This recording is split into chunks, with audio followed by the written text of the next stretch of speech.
Good to go, Brother James. Good evening, viewers and listeners. Tonight, the LA South Chamber of Commerce is presenting to you a webinar on a very important topic and subject at this time on Juneteenth, fact versus myth.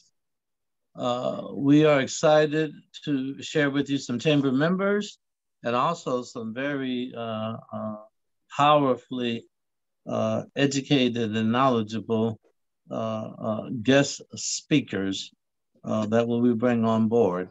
I'd like to begin our talk by introducing our chamber president, who will briefly just remind you what the chamber is, and then he will share with you a brief history of the chamber's history with Juneteenth, and then we will go to our next speaker. Dexter. Good evening, everyone. Thank you all for joining. This is a good time of the year. It's summertime. We have longer days this time of the year. The summer solstice is starting, I believe, next week or sometime soon. So it's a good time of the year. So Juneteenth, we have been recognizing Juneteenth with the organization since the beginning of our organization. When we started, the organization 7 years ago, and we were doing Juneteenth events. There was only like a few events going on in the city at the time, but they were good events. One was in Leimert Park, another event was in Carson that I knew of. It probably was more than that going on, but those were some of the bigger ones that was happening. But, our whole purpose of when we were doing our Juneteenth event, it was more for education about what is Juneteenth and why do we recognize Juneteenth. And part of that narrative was to discuss, the myths about Juneteenth, what it was and what it was not. The Emancipation Proclamation was not the end of slavery. Okay. Juneteenth was not the official end of slavery, as most people think it is. So those are the things that we're going to dive into tonight and talk about the details of it, how Juneteenth came about. It's huge in Texas, because that's where Juneteenth celebrated. I heard about Juneteenth years ago, but it was a big celebration in Texas. Now it's become a national holiday. Last year was our first year that the nation observed it as a national holiday. We were locked down on COVID, but this year it is widely is going to be recognized from a national level. I think the banks are closed, the post office are closed, and a lot of other businesses will be closed on Monday, June the 20th. But this weekend, as you all may know, there are a lot of events going on, a lot of events. And that's fine and that's good. But again, our purpose with this organization is to have the facts and educate folks and make sure our folks are educated. I see the commercialization, which, is not a good thing. That's what happens with a lot of our major holidays, just like, Easter and Christmas and things like that, and Thanksgiving and Halloween. All these holidays are all commercialized. And I'm seeing that's happening with Juneteenth. If you're looking, if you're watching commercials and just listening to the narratives out there, it's taking away what Juneteenth was really about, the commercialization. I saw Juneteenth ice cream at one point. I see Juneteenth sales going on. You can buy a mattress on Juneteenth to get a discount. I mean, it's ridiculous. And that's because the retail industry, the consumerism out there, they know that Black folks, let's just keep it 100, Black folks are big consumers. And so they're capturing in on that. So again, this platform is designed to, talk about the facts, talk about the myths, and talk about the reality on how do we recognize, like I said, recognize Juneteenth. So I'm not going to go in more details because I could have a whole history lesson on Juneteenth myself, but I'm not going to do that because we have some wonderful speakers this evening. and I look forward to hearing from them. So thank you all again for joining, and have a very, very productive, informative meeting this evening. Thank you. So thank you, Dexter. So again, I'm Ajin Shahid. I'm one of the chamber ambassadors, as is Khalifa. And part of our role is to ensure that the mission of the chamber is accomplished by informing and keeping an informed public. I'm also a co-captain on our education committee. And briefly, my background is I grew up in Los Angeles. I currently live in San Diego. I retired from the San Unified School District as its program manager for race, human relations, and advocacy for about 18 years. And that's how we come to Juneteenth.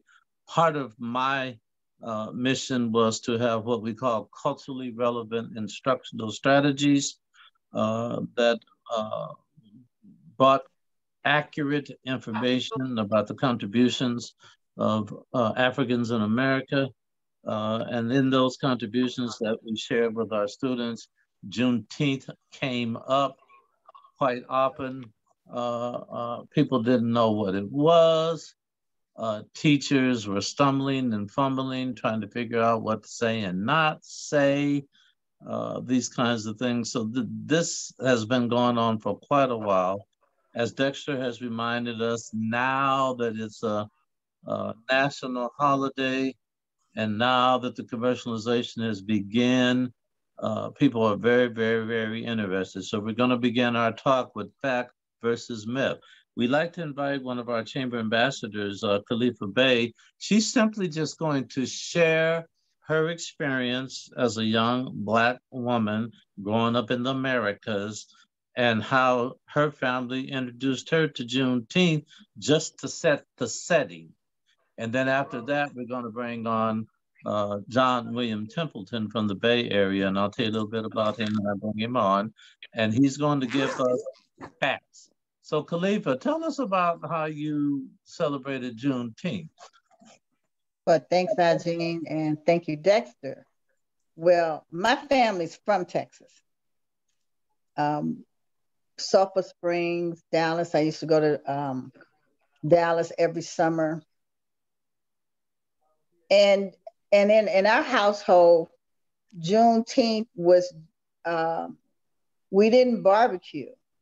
It wasn't anything like that. We just took time and said, okay, this is what happened after the enslaved. We tend to get that wrong. We were not slaves. When they came and they got us, we were doctors, we were engineers, we were architects. We were not slaves. And we continue to use that language. And they enslaved us. So the first thing we're going to have to do is we have to change our language when we speak about our holiday. So it was just a recognition. We would talk about what had happened. And, that was it. So just getting a basic understanding of what Juneteenth is about didn't really come to me, the in-depth part, until I met a speaker that's coming on, Sabir Bey. Sabir Bey is a scholar. It's a difference than people who give information and those who have studied, those who have read, those that have been to the places, especially the places that he's been, where the other day he had a Facebook Live on Juneteenth. So I'm not going to, give away his spotlight. I'm going to, when he comes on, then everyone will know. But no, just basically in our house, I personally don't like the commercialization. I think when they take over our holidays, the spirit leaves from it. We don't need them to recognize what we do, and we need to not participate, because we've been doing this. We didn't need them. We had always been doing this. So all this commercialization and everybody want to jump in, it's about money. And we just don't need to participate. We just need to keep our own traditions. And let go that commercialism, because again, the spirit leaves when they get in it. So as far as they're concerned, I am not feeling it. But that's just me. Well, thank you, Khalifa, and we plan to hear from you some more. I know you're not done, but thank you. That was the platform that we were interested in. So here we have Khalifa Bey, who certainly is a culturally courageous, conscious African in America woman. Okay, and she's admitting, with all of that her background, they were just kind of responding to it as they did. Okay, and it then kind of grew, and then even in her consciousness, only right about up to this very moment, when we hear our scholars come on, are we really still getting the information on this whole thing, getting this straight? Okay, so I'm going to bring on John William Templeton. Just a little background. I met John at San Francisco State. I was in San Diego School District, and every year we would go there with Dr. Wade Nobles and Dr. Asa Hilliard to learn about culturally courageous instructional practices for African American children. I'm going to say trapped in the public school system. So I met John, and he was sharing his information. I said, where did this brother come from? Okay, so that I told him some things about my family in LA that had been there since 1884. John being John, he said, hey, you want to help write this book with me? I'm doing a part 2. He had already written a book on Blacks in California, 1600 to 1900. He went that far back. And you'll see in the background, you can't see it real close, but he reintroduced the public to Queen Calafia, that the state of California is named after the so-called mythical queen. And by the way, he'll probably tell you a little bit, but hint, hint, hint, he's working on a documentary movie that will take place in South Los Angeles with a whole story that gets us into Queen Calafia. This has been a dream of his. He came to San Diego. We had a Queen Calafia pageant at the elementary school I was at. It got all in the newspapers.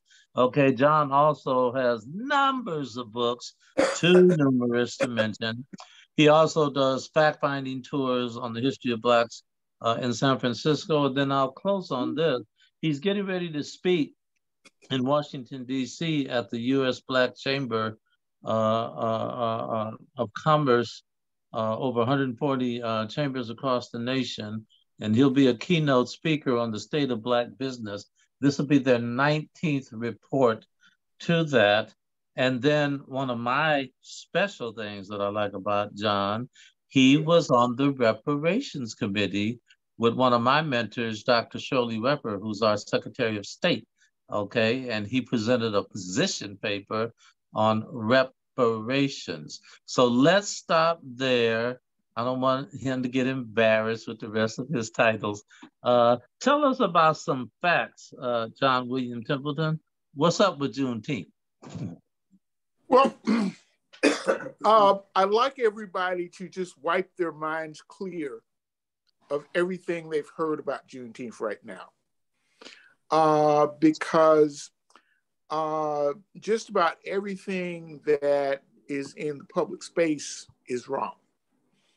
And let's go back to 1863, when the Black churches around the country had watch night services on December 31st, 1864, as they prayed to make sure that Abraham Lincoln would sign the Provisional Emancipation Proclamation. Well, one of those churches was Reedy Creek AME in Galveston. And the first thing we want to start with is that on the effective day of the Emancipation Proclamation, Galveston was in Union hands. So the myth that's actually been written into law is not only not true, it couldn't be true, because the Union Navy occupied Galveston in October of 1862, a week after Lincoln issued the preliminary Emancipation Proclamation. So what we really need to celebrate Juneteenth is as the end of the Civil War.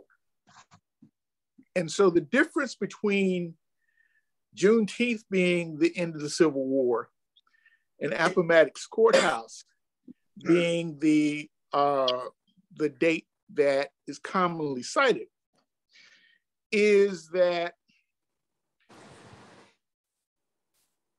the role of the 209,145 US troops of African descent in actually the victory that preserved the United States as a country is what was being celebrated on June 19th.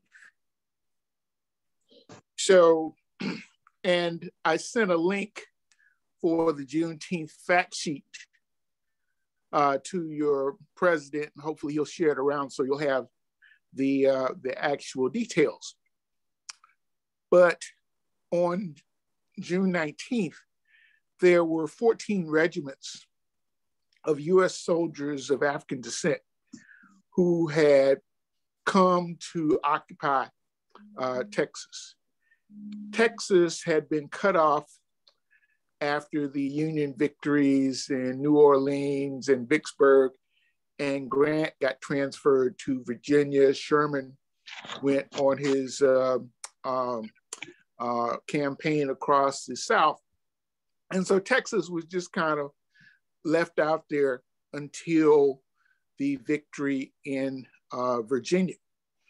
So in my book, Road to Ratification, How 27 States Face the Most Challenging Issue in American History, I looked at the Black experience in every state that ratified the 13th Amendment from 1504 up to December 6, 1865. And part of what we looked at was the role of Black troops from each of those states. So the effect of the Emancipation Proclamation was to allow Blacks to join the military, which had not happened prior to 1863. And so they were the decisive force in all of the campaigns. And on the page that you have linked to, we have the order of battle in 1865, and it shows all the victories that US troops of African descent won across the South in 1864 and 1865. So one of the reasons we have this misconception, because we're not aware that Black people were fighting in the Civil War, and by the end of the war were a third of the Union forces, and the actual units that decided the war in Virginia were the 25th Corps, which broke the siege of Petersburg and was first to enter Richmond. And then they cut off Robert E. Lee at Appomattox Courthouse, the 29th Connecticut, cut him off. So that's why he surrendered his troops there. He did not surrender the Confederacy. So after Lincoln's funeral, the 25th Corps was sent to Texas. And so Texas was important because one of the reasons for the war was the Mexican Civil War, which happened between 1857 and 1859. And so France came in and occupied Mexico after that.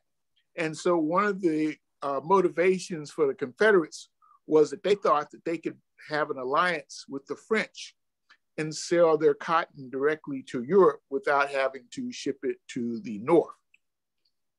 So in 1863, the 1st Engineers and the 19th Infantry from the Corps d'Afrique, which were 19 regiments that were raised in Louisiana, Mississippi, and Alabama, were sent to Brownsville and Corpus Christi to keep the Confederates and the French from allying.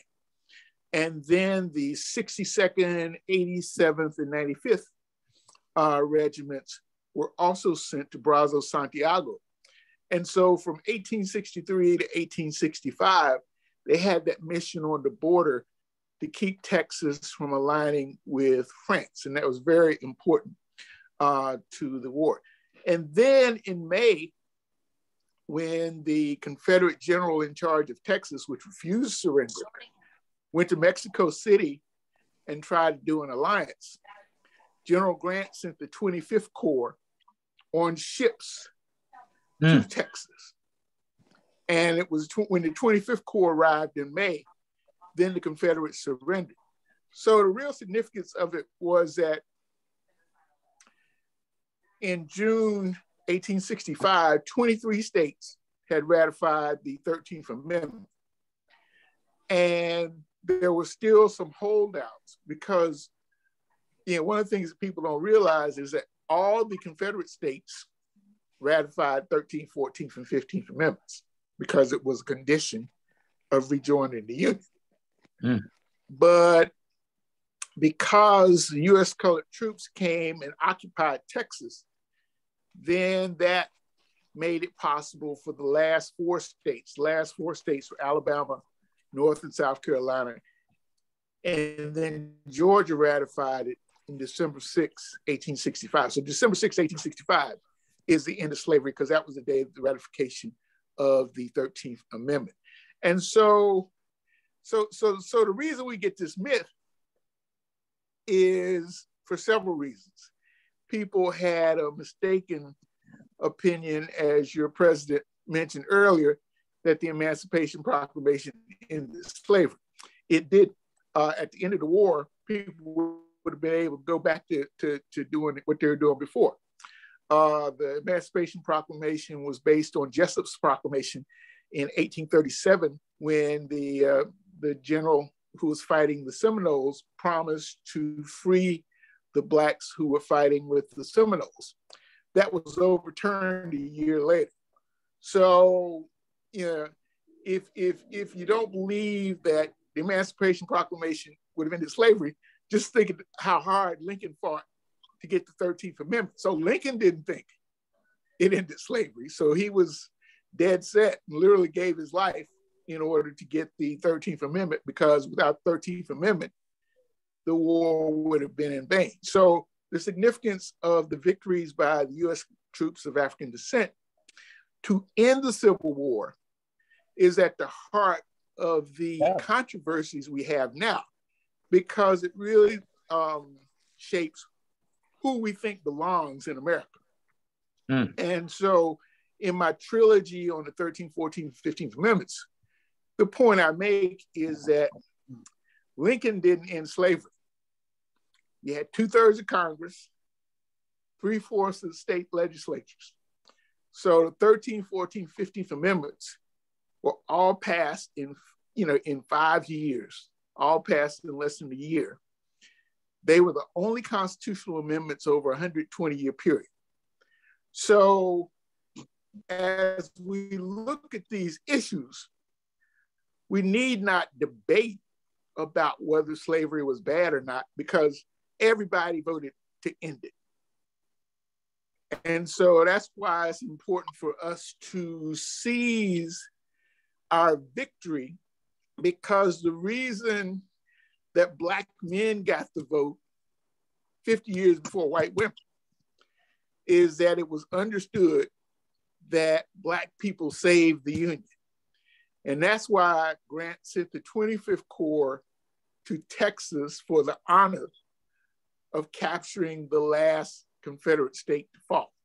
And so Juneteenth is important, but it's important as a victory celebration for the Black folks who fought to save the country. But it's also important because that next Juneteenth was really a voter mobilization, because it took a whole year for the U.S. Army to go out plantation by plantation and actually free people. And those freed people were able to vote. And in the 1866 Constitutional Convention, the majority of the voters in Texas were Black. And so the Juneteenth celebration was part of that mobilization. So nothing could be further than the truth than to say that Black folks were ignorant and didn't know what was happening, because, you know, what they exhibited was an extraordinary level of mobilization. And, you know, you had Black troops in Texas through 1914. John Horse, who was the leader of the Seminoles, came back from Mexico, and they created the Negro Seminole Scouts. And they actually patrolled the border of Texas through World War I. So a lot of these myths, you know, these tall white guys in the white hats and everything, you know, as we actually look at the formation of Texas as a state, it was really around Black troops. And so we do ourselves a great disservice by casting ourselves as uninformed people who didn't know what was going on, because we were, as you know, my friend Hyacinth just came on, and I did this presentation for the San Francisco Black Chamber a couple of years ago. We're not the punchline, we're the main act of the opera. And we need to see ourselves that way. Wow. Let's take a deep breath. Let's kind of digest what John William Templeton has just said, because Brother Sabir is on now. We're going to bring him on in a minute, and he's going to continue the story. So this is the Los Angeles South Chamber of Commerce. We like to have what we call accurate information. So this is very, very important information. So I would and let me just add one thing. Go ahead, bro. Everything that we just discussed came from the U.S. Army Center for Military History. And one of the, as we face these challenges in various local school districts and states about Black history, one of our defenses is to rely on the report of the Joint Reconstruction Committee, which is the basis for my trilogy. And the Joint Reconstruction Committee produced a volume for each state that described what happened, which had testimony from Blacks in every state about what they went through. Also had testimony from Jefferson Davis, Robert E. Lee, all those folks. So the entire record of the Civil War is in that congressional testimony. But the other source is the military history, because as Africans left the plantations, they formed about 900 camps that were supervised by the military. So as young people want to trace their family history to the 1870 census, when Africans were first counted, it's going to be that military history that has those records. And nobody can dispute the records from the U.S. Army, from congressional testimony, and that sort of thing. So we need to learn to be expert in that testimony so that we don't go through battles about the provenance of our material. You can tell Black history in America through the Constitution. We got 3 constitutional amendments, and through military history. And so those are strategies, and you know very well, being in San Diego, how people defer to the military, that it gives us an opportunity to really set ourselves at the front, because unlike many other groups who have claims, we're the only group that has 3 constitutional amendments. And the 14th Amendment is a direct result of a 90% Black voter turnout in 1866, 1867, 1868. Yep, 1800. So the 13th Amendment, you know, as I like to point out, you know, the 13th Amendment, everybody that voted for the 13th Amendment was white. So white folks can't come back and say, oh, we didn't know what we were doing. No, you know, everybody in Congress and all state legislators who voted for the 13th Amendment was white. 14th Amendment was as a result of Black voters. And the 15th Amendment was a result of Black voters. And so the lesson for us is that the more organized we are, the more we vote, the more we're able to defend what we want in the battle. And the U.S. Army's history of the war is called freedom with the sword. So we need to emphasize that we won our freedom. Nobody gave it to us. We won it on the battlefield. Wow. Well, let's pause there. Khalifa, Yes. Can you bring on our next scholar, Brother Sabir Bey? Can you tell us a little bit about him and bring Brother Sabir on?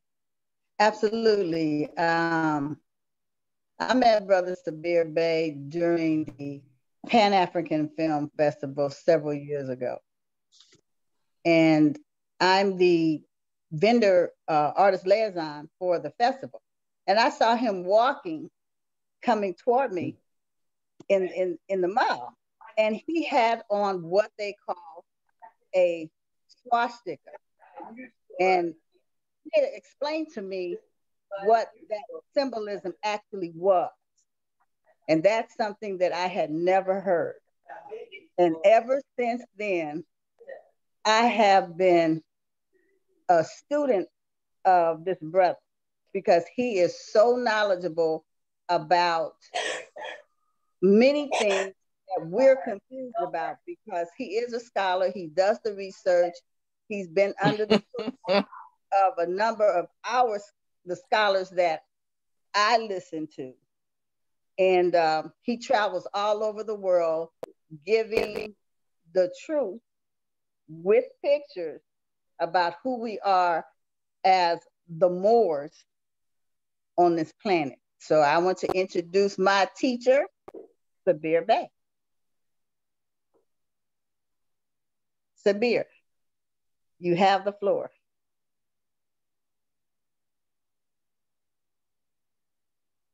Okay, are you good? You hear me?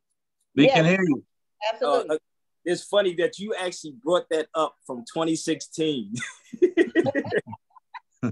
So for y'all that don't know what she's talking about, that's me with the yarmulke on my head with the piece on my neck. So that's what she's talking about, basically. So in that same symbol, you will find in Ethiopia, and you will also find that piece in Cordoba, Spain, at the mosque, which I just left Spain about a week ago. But you'll find those pieces there in these areas. It has nothing to do with Hitler. It has something to do with you. And I'm going to say peace to everybody. I was dealing with a 3-year-old, man. My daughter had to go to Target. You know, you in Target with a 3-year-old. Toy section, it's drama. So I'm like, yo, I'm gonna be there. And she's grabbing everything that she can handle, you know. But I made it. How's everybody doing? Okay. Good. Everybody's good? Everybody's good. I just want to address some things, and thank you, my sister Linda, because she called me and I'm like, should I do it today? I got my daughter, but I don't like to say I'm gonna do something and don't do it. That's not how I am. So I did it. I know we only have an hour because this can go for hours. I just want to thank everybody for coming on and inviting me on the feed to, you know, give my little 2 cents in something. There was a couple of things, and I did a couple of videos, and I don't know if y'all familiar with my YouTube channel. My YouTube channel is Sabir Bey, Sabirbey. That's the YouTube channel. I just recently spoke on the Emancipation Proclamation, and I was listening to the brother while I was on here. I want people to understand that Emancipation Proclamation is not even a law. It's not a law. It's a public announcement. I don't understand why people make a big thing about this. And it also, if you study language, when you study language also, it means to transfer over. To transfer over. This is what you would call an etymology dictionary. Anybody, when I share with people, I say, don't take one part of what this European says and run with it, and don't take it all. So they'll say, oh, this is the white man's book, but you got your children in the white man's school. So the first key thing that Malcolm X said study is language. Language is very important. So emancipate, number one, means it's a public announcement. Or it can mean in etymology, which origins of words means to transfer over from one thing to the next thing. So what the government done at that particular time, they transfer you over from the state to the federal government. That's how this was set up. When they heard the brother speaking about the union, if you listen to the president, when he comes out, he says he's addressing the state of the union. So it's a thing called a federal area or a federal zone. And I tell people this a lot to write down what I'm saying. Don't believe anything I'm saying. Write it down, research it. There is a thing called the Buck Act, B-U-C-K. B-U-C-K is called the Buck Act. It's also in Title 4 of the United States Codes. Title 4 of the United States Codes, the Code of Laws. That's where everything comes from. Or you can Google the Buck Act. In the Buck Act, what they have done, they have created a what they call a fictional area, which the federal government has jurisdiction over. And also, I heard my brother speak about the Constitution, which I just had in my hand. Most don't even understand this Constitution. Most do not understand it. In the 14th Amendment, there's a part which says all persons born. It don't say we the people. It says all persons. Persons are corporations. People are nations. This is not play, and this is not pun, and this is not playing on words. They set it up that way for a reason. So when people say that we did the 14th Amendment, the 14th Amendment was relating to aliens. Now, all this information I can show you, if you go to my YouTube, you'll actually see me post these things up. But I don't want to lose you. If you're lost, you can ask me any question. There is a term in law called alien. Every last one of us on this feed should have a law dictionary. Every last one of us, from Black's Law to Ballantyne's, the Bouvier's, the Blackstone, every last one of us should have one. Inside of a law dictionary, I'm going to read it to you, then I'm going to show it to you if I can. An alien is a person within the meaning of the due process clause of the 14th Amendment. Was you taught that? Or anybody on this feed taught that an alien was under the 14th Amendment? Or you think it's an alien in the sky? I don't know if you can see that, family. This is in the law dictionary, down here. So I'm going to read it to us, Brother Sabir? Yeah, I just read it to you. I'm going to read it to you again, but I like to show what I'm saying because people don't see you unless you show it to them, but you got to have the books.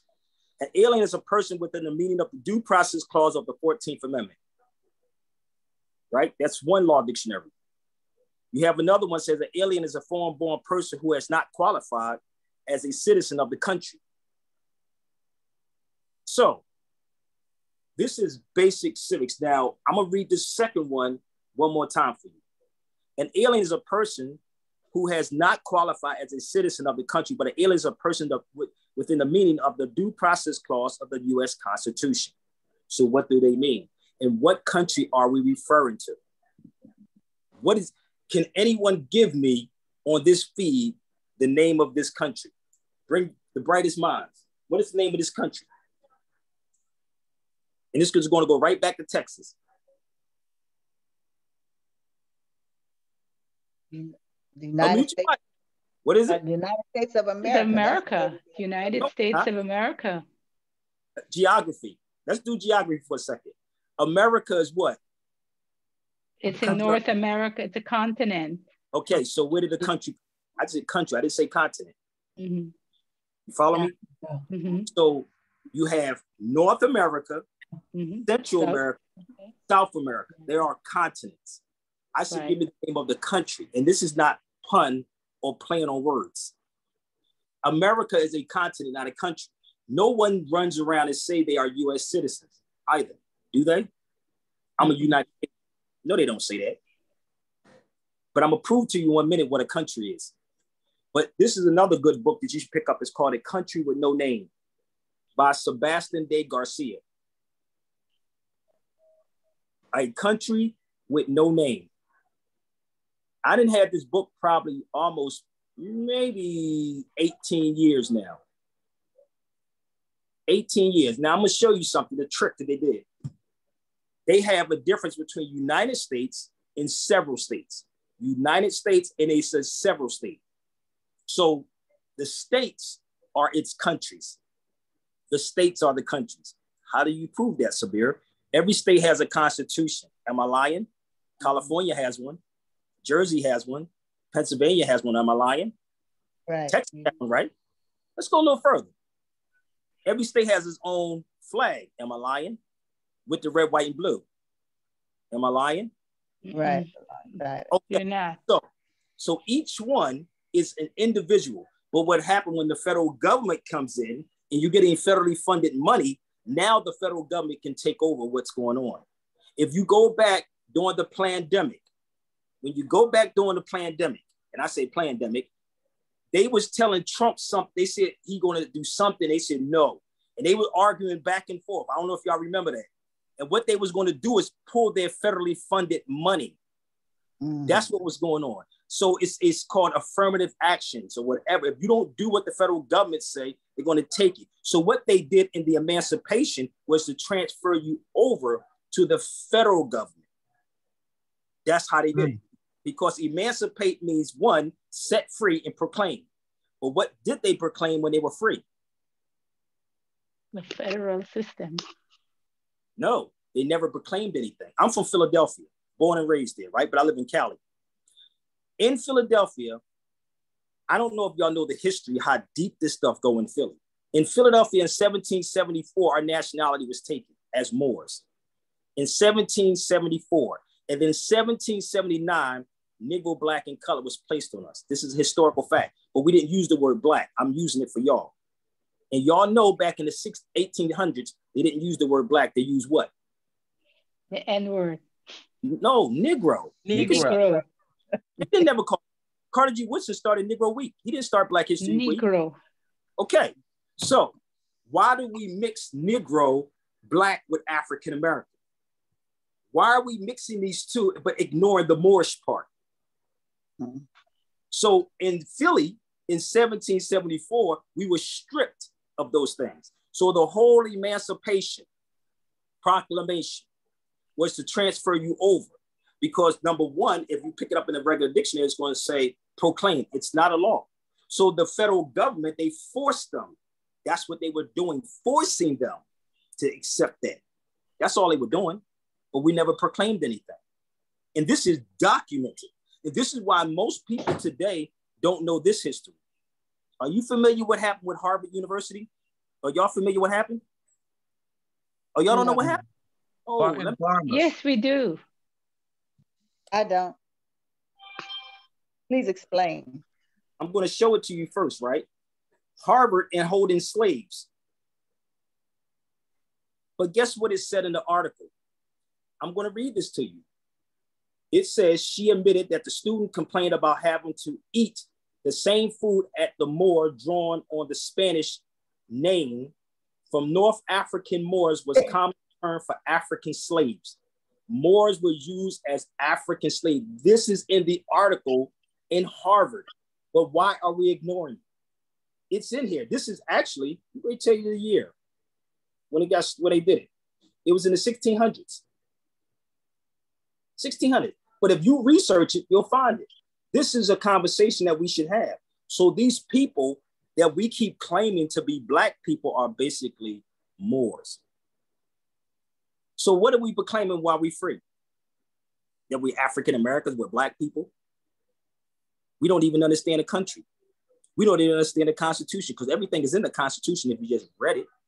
And I've studied that Constitution for years, Bear with me. And if anybody have any questions, you can shoot. Because I'm going to show you something else. I'm gonna read it to you about Langston Hughes. Langston Hughes wrote an article back in 1937 in the oldest newspaper called the Afro-American newspaper. And I'm going to read it to you because you probably can't see it, but if you go to my YouTube, you'll actually see, and I'm going to get you a copy, Linda, too. Okay. Langston wrote this in 1937. And Langston Hughes said Moors are being used as pawns in Spain. This article should be in every African-American museum from 1937. And he also states that Spain was owned by the Moors. This is the conversation we should be having for Juneteenth, not a victim mentality, because that's all we keep complaining about. We love to drink out the trauma cup, or we were slaves, or we had our hands in slavery too. We did, and we still doing the exact same thing. We're not telling the truth to our people. And majority of your Black leaders or Black scholars are being educated by the same people that oppressed you. Same people. I went through these articles for years. I've been giving this information out to people, but it's like, oh, okay, we don't want to talk about that because you know what? The truth might be coming out. I'm gonna show you something else. Bear with me. This book is called Portuguese because they started the Atlantic slave trade. It was Portugal. They started the Atlantic slave trade. In this book, it speaks about the Moors also. And guess what it said in this book? And guess what the professor at TSU in Houston, Texas said? The professor at TSU told the students she could not come out of this book because our school is a conservative school. I'm gonna repeat this again. The professor at the TSU had the exact same book that I gave the sister. This was about 3 or 4 years ago. The professor told the student that she could not come out of that book because our school is a conservative school. So it ain't just the white man doing it. It's our people that's doing it. We're doing it. We're holding our people back. Because if that be the case, everything that is presented to you, you should be having this conversation on. Bear with me. I'm gonna show you another one. This one is like $900.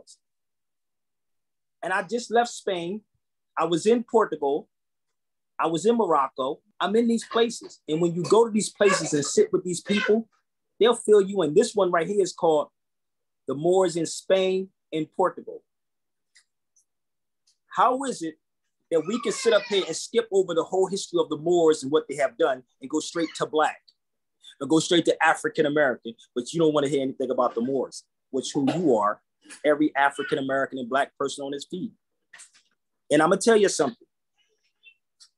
You will be stoned like Montezuma was. Montezuma was stoned because he took the side of the white Spaniards, and y'all know that history. You're gonna be stoned if you know this truth and you're holding this truth back. And I say this every day on my live, every day. It's no way that you can claim to be a scholar and don't know this history. Law and history goes hand in hand, hand in hand. They're not separate. Nationality is the order of the day with all of us. Order of the day. Well, these two scholars have surfaced what I call accurate information. You know, this talk could go on for 5 more hours and we still would just be introducing the curriculum. Just introducing. So the Los Angeles Chamber of Commerce has something called Black History 365. Mm-hmm. And in honor of our two scholars here, we're going to explore going beyond this webinar and introducing other subsets of information. I'm going to report to you, and I'm sorry I cannot reference the book, but President Jimmy Carter said in this book, I'll get it and send it to you later, that when the Moors were expelled officially out of Andalusia, now they now renamed Spain. Yep. He said, it set the world back 500 years. Yes, it did. Exactly. 500 years, because the Moors introduced everything. Europe at that time was illiterate. The Europeans took a bath once a year, and hygiene.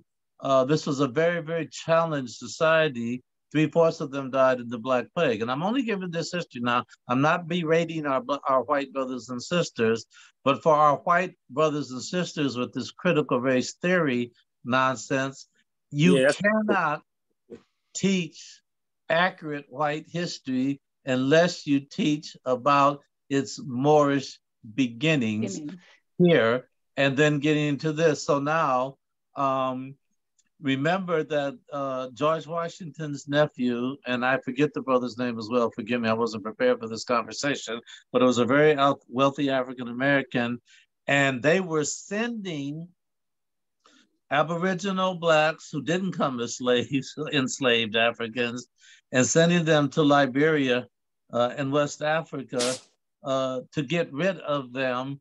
And then they couldn't do it fast enough, so they just started calling everybody, as the brother said, Negro, colored, African, all of that. So yes, it's a rich history. How much time do we have left? 10 minutes, no, not even 10, what is 7:52 on this end. Okay, so quick questions for anybody. Remember now, the purpose of this talk, as brief as it was, John William Templeton gave you some fact sheets. Sabir Bey has given you some books about beyond imagination. So now, y'all should have been writing these things down now. Okay, but we are videotaping this. So I know it was a lot of information, but we can come back. The chamber chronologizes everything that we do. You can come back and watch this again. You can tell your friends about this that didn't come tonight, because this information here, just this little brief introduction, will set things in motion. So any questions in these last remaining minutes, knowing that we will have time to delve into this beyond and at another time. Anyone have a question from our two scholars? Well, I just want to ask, because I'm fairly new in being exposed to this whole concept of Juneteenth, because I actually came from Guyana in South America. And so our history, while there's lots of similarities, it's still a little bit different. But I certainly was exposed to the myth, which was not clarified until today, that pretty much stated that slaves were not the slaves in Texas were not even aware that emancipation had happened the previous year and were still enslaved. And so it ties into this myth that that John Templeton expelled, that these slaves were these folks were uninformed, they didn't know what was going on. And so Juneteenth was a celebration of the fact that they were, this guy came up on a horse and he said, "You're now free," and there's a big party. That's what I was told. That was the history that I was told.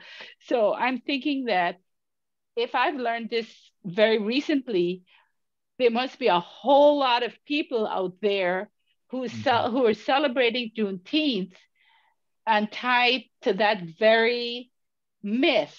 And so what can be done? How can this information that was shared both by Mr. Templeton as well as Subir Bey, how can that information be gotten out there? Because that's what the majority of people know. That's it. That's the history that we read about, and that's what we're told. Those are the stories that we're told. Well, let me respond, because first you can go to my site, californiablackhistory.com, and we wrote a trilogy of books. First one's called Road to Ratification: How 27 States Faced the Most Challenging Issue in American History. The second is Citizenship for All, the 150th anniversary of the 14th Amendment. And the third is called We Fought, We Vote, 150th anniversary of the 15th Amendment. And so what we've done is systematically tracked the Black population from 1504 up to 1865 in every state, because as he alluded, each state has its own sovereignty. So the end of slavery didn't happen one time, it happened 34 different times over a 40-year period. And so to really understand it, you need to know that New York ended slavery in 1827, that, and so we really have to have that really detailed look and to see how Blacks were able to combat it. And just to kind of second some of the things that the other speakers said about the Moors, I'll drop this on you. Why is the dominant architecture in California called Moorish? And if you look at the mural in the background from Argene, the whole story of the naming of California is related to the fact that the Moors ruled Southern Europe for 780 years. And to put that in context, it would be another 250 years since the time of Columbus to be as long as Moors ruled Spain and Southern Europe. So part of what we have to do is expand the timeline and expand the geography, look at different languages. I've gone to Seville, to the Museo de Indias, because when people want to trace their family roots, the records are in Spanish, French, and Dutch. So we have a complete record. Also, the history advisor to the Songhai people in West Africa, and we have hundreds of thousands of records that UNESCO has just digitized that cover that whole 800-year history of that empire that was the most successful in history. So part of the reason that we were able to prevail over the Confederacy and over slavery was because of that history that we had before we came here. So all of it needs to be part of it, but we can never let anybody, say that we were ignorant and didn't know what was happening, because at every stage of American history and every stage of world history, we've been catalysts and actors, and we've made things happen as opposed to things happening to us. Very good. So I would like to remind the public here of one more piece of information. The oldest treaty in the United States of America is the Peace and Friendship Treaty. Most people don't even know that it exists. And this treaty was done with the Moors in Morocco to protect the United States from the British blockading them in the Mediterranean Sea. And it was during Ramadan, and they asked the Moorish persons there, if we asked the question, when the United States Constitution was formed, what was the first country to recognize it? Because we don't have time. No, it wasn't England. No, it wasn't France. No, it wasn't Switzerland. It was no white nation. It was Morocco. It is the oldest treaty that exists were between Moors and the United States, and it's the Peace and Friendship Treaty. You can watch a movie called Prince of Slaves, and there was a man who was enslaved. Yeah, there, look at my bro. Yeah, he was enslaved, and then in order to get him back to his country, his white benefactor simply said he was a Moor.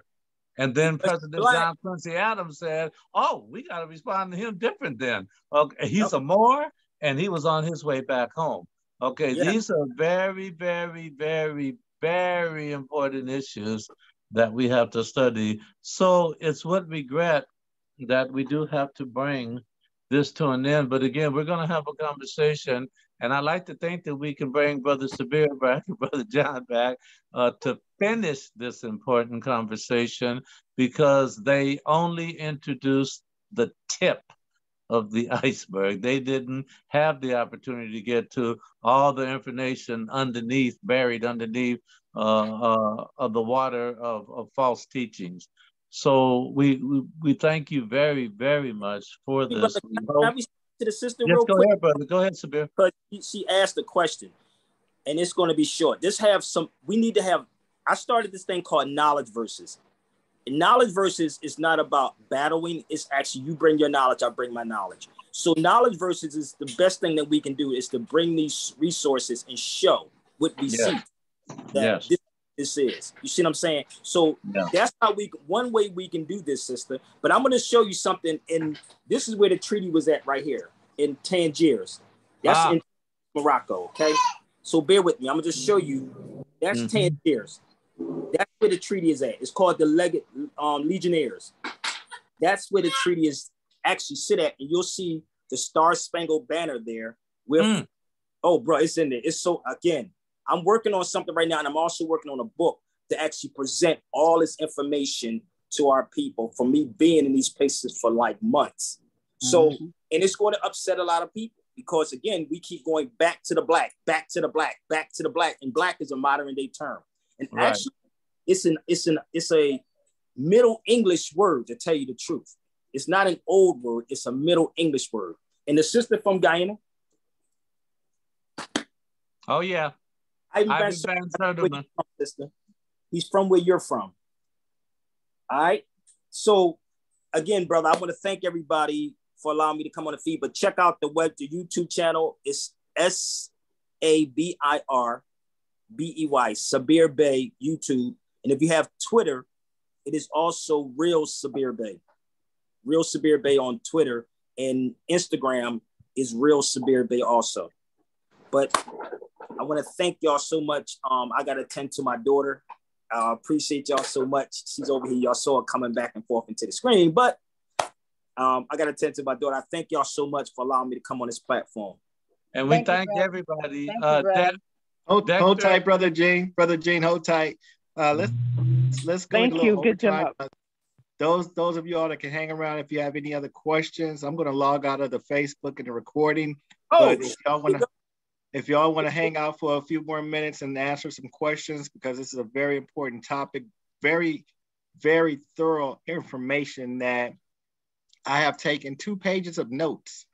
So I want to go ahead and, we just can't leave the people hanging on the porch here. We definitely need to field some questions. I know a few people have some questions. So let me give me a minute. Let me go ahead and log out of the okay, very good. Facebook. Thank you, Facebook folks that joined us, and thank you, YouTube folks that's watching us, and more to come. So hold tight, everyone that's on. Hey, AJ, come on, babe. Hold tight real quick.